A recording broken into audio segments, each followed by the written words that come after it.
आन्दोलन आयो, प्रेसर आयो भनेर उहाँहरूले कारबाही गर्न दबाब दिइरहनु भएको छ। यो दुनियाँमा लुकिया छ कतै? लेख्नुहोस्, बुझाउनुहोस्, फैसला गर्नुहोस्। एमालेलाई मान्ने छैन, नेपाली जनतालाई मान्ने हुँदैन, मान्दैनौँ हामी। गर्नुहोस् के गर्नुहुन्छ। संविधान सम्मत छैन, कानुनी राजतर्फ छैन, राज्य आतंक सिर्जना गर्न खोजेको छ र चुनावको एउटा नाटक मञ्चन गरेर नेताहरूलाई जेल हालेर मुद्दा लगाएर अपमान गरेर कसैलाई भ्रम पर्नु हुँदैन। अहिलेको सरकार यो संविधान सम्मतै छैन। यो सरकार म भन्न चाहन्छु सम्पत्ति छानबिन गर्ने अरे, एकपल्ट होइन 10 पल्ट गरेर सम्पत्ति छानबिन। साथीहरू, तपाईहरूले सुन्नुभयो होइन?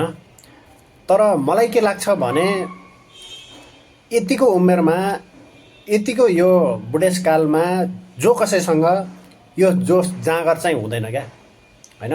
मलाई के लाग्छ भने यो जोस जाँगर चाहिँ अझै केपी बासँग छ के, होइन? त्यही भएर पनि सायद नेकपा एमाले उहाँलाई नै फेरि पार्टीको अध्यक्षमा स्वीकार